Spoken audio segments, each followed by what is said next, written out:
अस्सलाम वालेकुम, welcome back to my channel. This is Iqra Saeed. आज का टॉपिक में हम देखेंगे एंडोक्राइन वर्सेस एक्सोक्राइन ग्लैंड्स। क्योंकि एंडोक्राइन ग्लैंड हमने डिटेल में पढ़ लिया है, कौन कौन से ग्लैंड होते हैं, क्या फंक्शन होता है, क्या लोकेशन होती है, उनकी सारी चीज़ें हमने डिटेल में पढ़ ली हैं।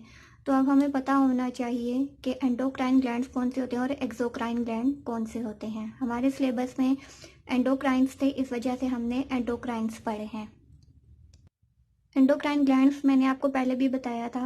पॉइंट 1 देखते हैं, secrete hormones directly into blood stream. ठीक है, सेंटेंस में आप क्या लिखोगे, endocrine glands are those glands which secrete hormones directly into blood stream while exocrine glands are those which release its secretion external or at the surface of an organ। तो क्या मतलब हुआ कि जो एंडोक्राइन ग्लैंड्स हैं वो जो hormone secrete करते हैं वो डायरेक्टली ब्लड में सीक्रेट करते हैं। ठीक है, जबकि एक्सोक्राइन ग्लैंड्स जो हैं वो सरफेस ऑफ ऑर्गन, यानी जो टारगेट ऑर्गन होता है, टारगेटेड ऑर्गन, उसकी सरफेस पे वो सीक्रेट करते हैं। ठीक है, सेकंड पे क्या है, आर डक्टलेस ग्लैंड। इसकी कोई नाली नहीं होती, इस वजह से ये ब्लड स्ट्रीम में अपने हार्मोन सिक्रीट करते हैं। जबकि एक्सोक्राइन की बात करें, डक्ट्स होते हैं इनके, नो डक्ट्स लिखा हुआ है।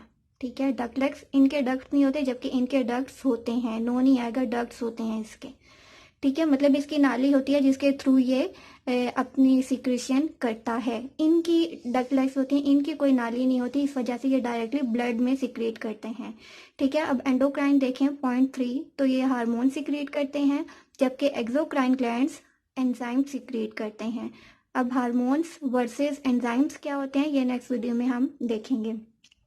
नंबर 4 पे है, target of the gland is located away from gland. ठीक है, वाइल एक्सोक्राइन ग्लैंड जो है, target of the gland is close to the gland.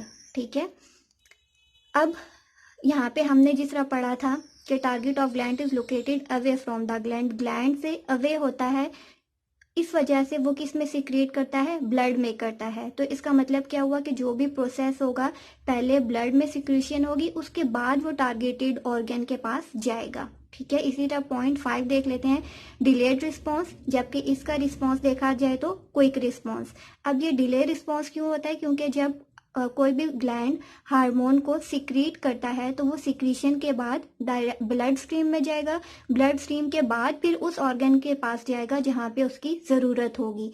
जबकि एक्सोक्राइन का क्या, क्विक रिस्पॉन्स। इसका रिस्पॉन्स क्विक क्यों होता है, क्योंकि ये ब्लड में नहीं सिक्रीट होता, बल्कि इसकी अपनी डक्ट्स होती हैं which relieves its secretion at the surface of an organ, यानी जो टारगेटेड ऑर्गन होता है डायरेक्ट उसके ऊपर जाके ये रिलीज करता है, उसकी सरफेस पे अटैच होता है जाके। जबकि एंडोक्राइन क्या होता है, पहले ब्लड में सिक्रेट होगा, ब्लड में सिक्रेट होने के बाद वो फिर उस टारगेटेड ऑर्गन के पास जाएगा, इस वजह से इसका रिस्पॉन्स डिले होता है। जबकि एक्सोक्राइन ग्लैंड का रिस्पॉन्स क्विक होता है, यानी जल्दी हो जाता है।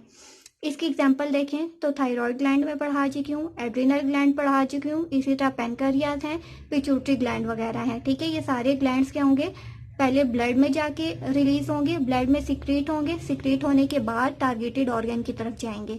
जबकि एक्सोक्राइन ग्लैंड्स की बात करें तो हमारे पास सलेवरी ग्लैंड्स, यानी जो सलाइवा प्रोड्यूस करते हैं डायरेक्ट हमारे मुंह में, जबान के ऊपर, और इसी तरह स्वेट ग्लैंड्स होते हैं, जो पसीना वगैरह आता है हमें, वो डायरेक्ट सरफेस पे जाके अटैच होता है। तो ये हमारे पास डिफरेंस था एंडोक्राइन वर्सेस एक्सोक्राइन का। अगर इसके अलावा आपका कोई सवाल हो तो आप पूछ सकते हैं। अब अगर आपका पेपर में कोई सवाल आता है, अगर वो शॉर्ट में आता है तो आप इसी तरह मिड में लाइन लगाओगे, इस तरफ एंडोक्राइन ग्लैंड्स लिखोगे सारे और इस फंक्शंस लिखोगे, और इस तरफ एक्सोक्राइन ग्लैंड्स लिख के उनके फंक्शंस लिखोगे। ठीक है, लेकिन अगर यही सवाल आपका डिटेल में आता है तो आप ये जितने भी पॉइंट्स मैंने लिखवाए हैं, इन सारे पॉइंट्स को आपने स्टेटमेंट की फॉर्म में लिखना है। ठीक है, पहले एंडोक्राइन की हेडिंग दो, उसके सारे पॉइंट्स लिखो, एक लाइन में लिखो, और उसके बाद एक्सोक्राइन ग्लैंड्स जो बताए हैं इसका लिखो। ठीक है, एंडोक्राइन सारे पढ़ा दिए, इजीली कोई भी एग्जांपल विद डायग्राम बना सकते हो, लोकेशन लिख सकते हो, साथ ही उसका फंक्शन भी मेंशन कर सकते हो। ठीक है, जिस तरह मैंने ये बीच में एग्जांपल्स लिखा है, मैंने छोटा करके लिखा, आप किसी चीज को बड़ी हेडिंग करके लिखोगे और फिर इसको आप नीचे एक्सप्लेन करोगे। ठीक है, इसी तरह आप यहाँ पे हेडिंग देख सकते हो, सिक्रीशन ऑफ हार्मोन, इसका आप लिखोगे डायरेक्टली ब्लड स्ट्रीम में होती है, जबकि इस पे क्या लिखोगे, eight the surface of organs.